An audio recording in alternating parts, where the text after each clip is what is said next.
troisième lieu à éviter, la maison de Satan. Lorsque nous lisons 1 Samuel 28, versets 6 à 14, et même jusqu'à 20, nous voyons le roi Saoul, rejeté par Dieu, en train d'invoquer Dieu, et Dieu ne lui répond pas. Au lieu qu'il continue dans sa quête et qu'il puisse se repentir de ses péchés, non, il choisit un raccourci.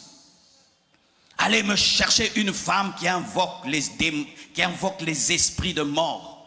Allez me chercher une femme qui invoque les esprits de mort. Qui dit ça? Saoul.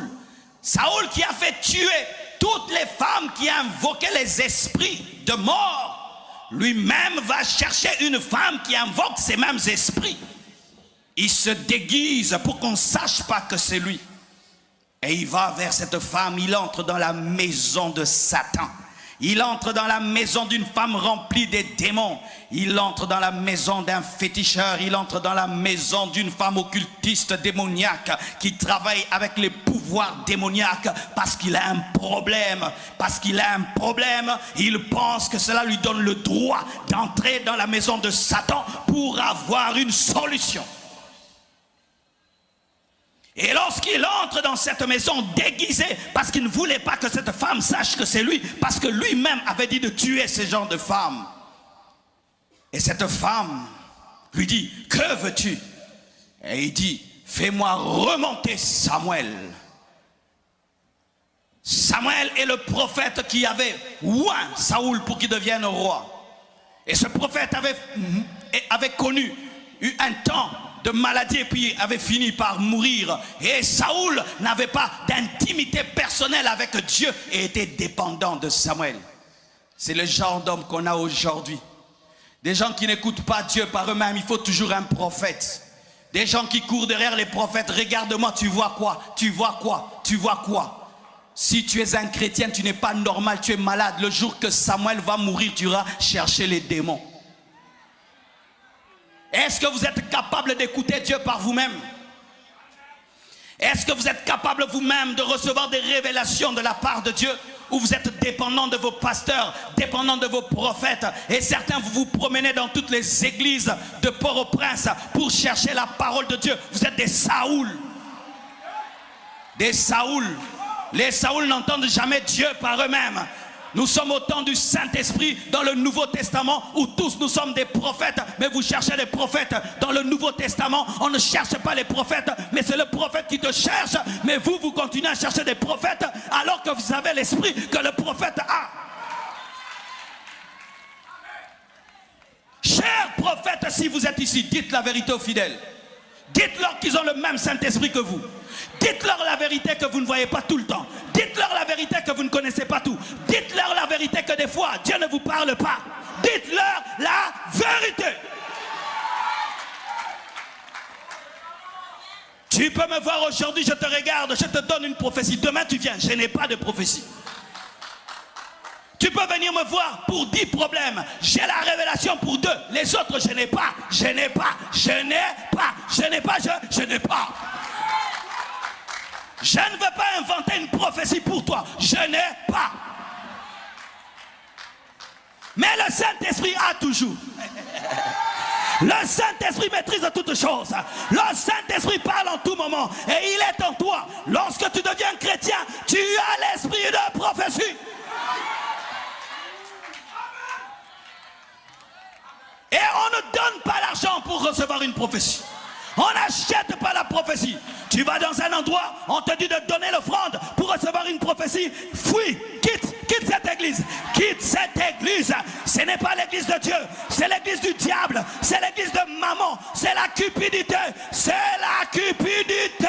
La Bible dit, vous avez reçu gratuitement, donnez gratuitement.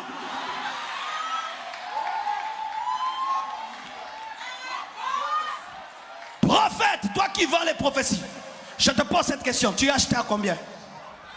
Parce qu'on ne vend que ce qu'on a acheté. Et pour vendre, il faut acheter, connaître le prix d'achat. Pour mettre les bénéfices, avoir le prix de vente. Combien tu as acheté la prophétie? Pour mettre les bénéfices et vendre. Tu es un faux prophète, tu es un cupide, tu es un vendeur de la grâce de Dieu.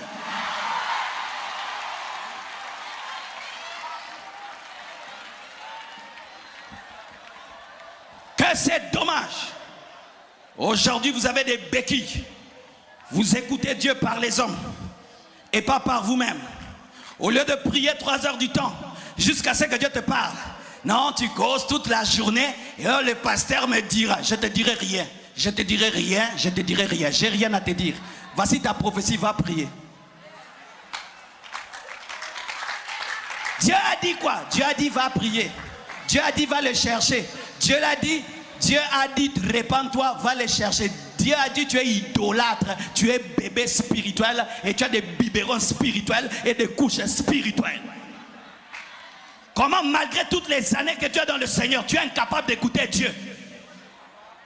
5 ans dans le Seigneur, tu ne peux pas prier et tu connais la volonté de Dieu. Il faut que toujours quelqu'un puisse te dire ce que Dieu veut. Tu es un bébé.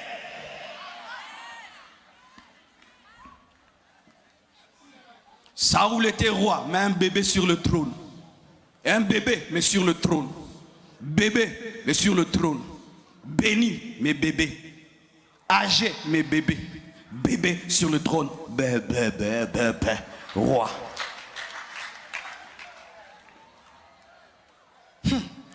Comment un tel homme peut aller chercher une femme qui invoque les démons? C'est parce que c'était un bébé. Toutes les fois, c'était Samuel qui lui disait. Lui, jamais, n'avait une intimité personnelle avec le Dieu qu'il avait établi. Et il dit quoi? Fais-moi monter Samuel. Beaucoup de gens, à cause de ce verset-là, établissent le culte pour les morts.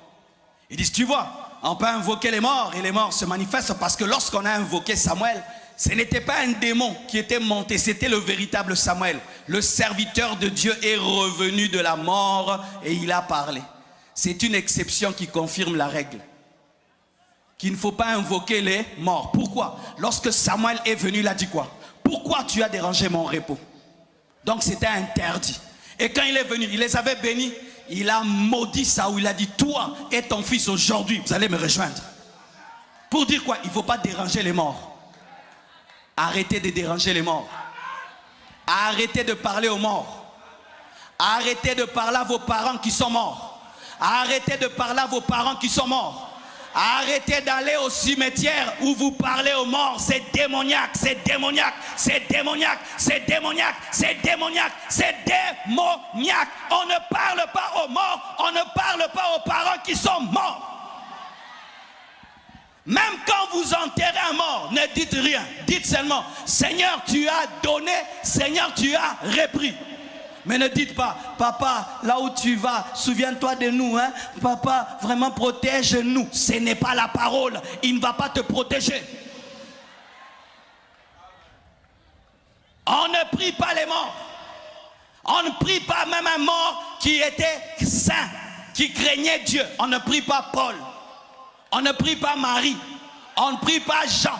On ne prie pas les morts. Tout mort, tout mort, tout mort. On ne prie pas tout mort. Nous prions Jésus parce qu'il est mort et il est ressuscité. S'il n'était pas ressuscité, on n'allait pas prier Jésus. On ne prie pas les morts.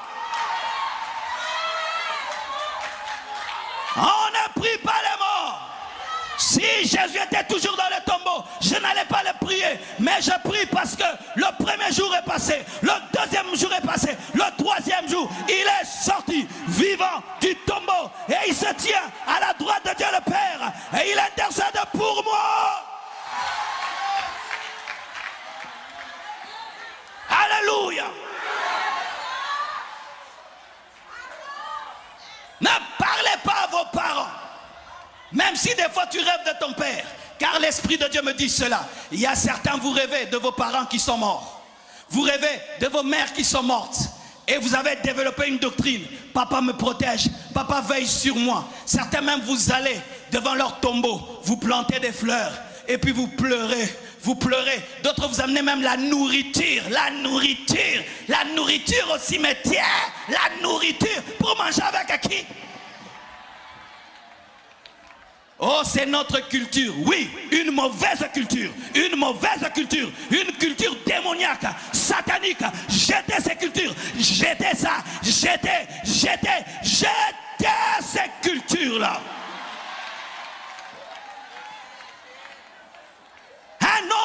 invoquera Dieu, il n'invoquera pas les morts.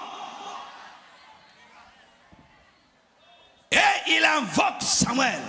Samuel le maudit. N'allez jamais dans la maison d'un marabout. N'allez jamais dans la maison d'un prêtre vaudou.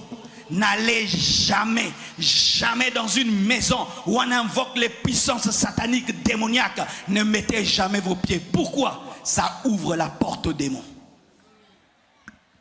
Quand seulement tu mets ton pied dans la maison d'un prêtre vaudou, même si tu es allé accompagner quelqu'un, même si ce n'était pas toi qui avais le problème, le fait seulement de mettre ton pied, tu lui donnes le droit de te posséder.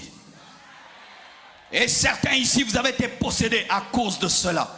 Et Jésus ce soir va vous délivrer. Je dis Jésus va te délivrer. Je dis Jésus va te délivrer. Jésus va te délivrer. Et il nous a donné le pouvoir de marcher sur les scorpions, sur les serpents, sur toute la puissance de l'ennemi. Et rien ne pourra nous nuire. Il a dit en mon nom, vous chasserez les démons. Et en son nom ce soir, nous chasserons les démons. Mais tu dois te repentir. Tu dois renoncer à cela. Tu dois demander à Dieu pardon d'être allé auprès du diable pour chercher le secours. Tu es allé chercher quoi? L'argent. Lui-même, le prêtre vaudou est pauvre. Comment il va te rendre riche? Qui commence à rendre riche ses enfants et sa femme. Regarde, lui-même est pauvre comme ça. Il va te donner quoi? Il n'a rien.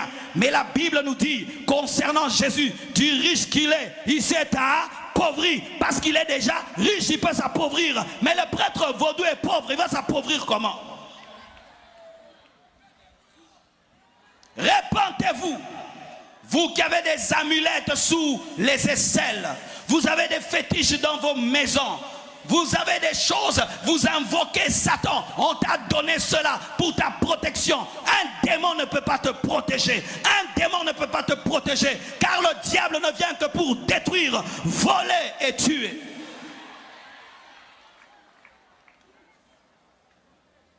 Les enchanteurs n'hériteront pas le royaume des cieux. Tous ceux qui pratiquent la magie n'hériteront pas le royaume des cieux. Leur place, c'est l'enfer. Lorsque tu pratiques la magie, lorsque tu pratiques la sorcellerie, ta place, c'est l'enfer.